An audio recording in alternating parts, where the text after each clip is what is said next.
Well, hey again, Pastor Curtis. Welcome to some sermon musings or musings on anything else.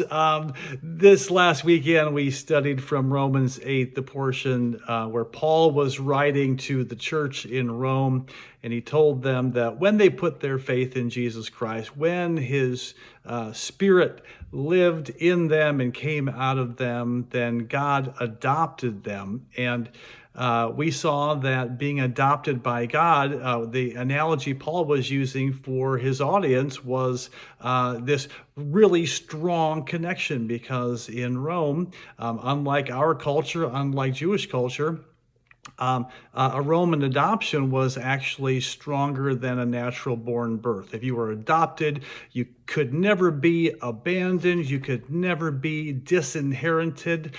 Being adopted meant that you were wanted, you were desired. And Paul said that's what your relationship is like with God when you say yes to Jesus Christ. And I was thinking, there's I don't know why my mind was drawn to this other portion of scripture that's kind of a tough one to understand, a tough one to hear. It's from Luke 14. One day, it says, large crowds were traveling with Jesus, and turning to them, he said, "If anyone comes to me and does not hate father and mother, wife and children, brothers and sisters, yes, even their own life, such a person cannot be my disciple. And whoever does not carry their cross and follow me cannot be my disciple." The larger context of that chapter, if you read the whole chapter, you definitely should, is Jesus really conveying to people to get their priorities straight. The chapter actually starts off with Jesus asking the religious people around him whether he should heal somebody on the Sabbath, or whether that was going to be a big problem for them, and nobody said anything because they valued their religious rules more than they valued justice and mercy and doing the right thing and love. And so Jesus heals the man anyway, and he winds up saying this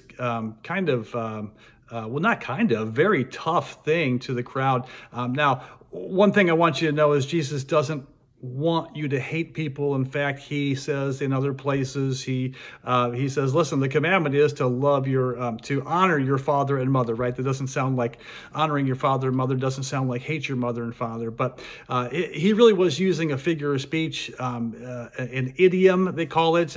This is what rabbis would often do. They would say something very forcefully and very strongly. They'd say love, hate, love, contrasting love and hate. So that it would get you thinking. It really means to prioritize, right? To hate something and to love something else means to prioritize it. And as I was thinking about that, even our family relationships, why could Jesus say this? What did he know? Why would he take, even if he meant prioritize your relationship with God over every other relationship, how could he say that, and why would he say that? And I think that brings us full circle back to what Paul said in Romans 8. He actually was echoing something else Jesus said. Jesus told his disciples, he said, listen, I'll never leave you. I'll never forsake you. I'll be with you until the end of the age, meaning forever. And Paul in Romans 8 really mirrors that by saying, that relationship, when you give your life, when you follow Jesus Christ, you have this relationship with God that is you being adopted by God. And by the way, it's not second best. It's not a second best relationship. It's actually the best relationship. It's actually a stronger relationship than we have with any other human being.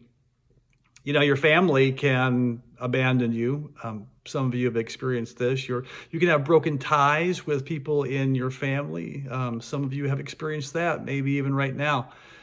God says that will never happen with me. You actually can put me first, because I'll never leave you. I'll never forsake you. I'll never abandon you. I have adopted you. You're loved. You're desired. You're wanted by me more so than anyone else.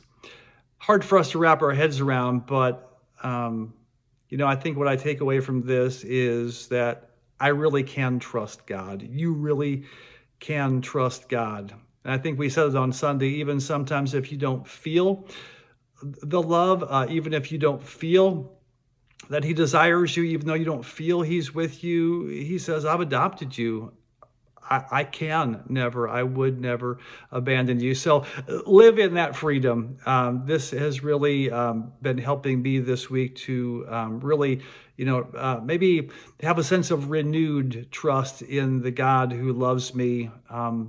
Yes, live in that freedom, live in knowing that you can prioritize him because he will never leave you, never forsake you. All right.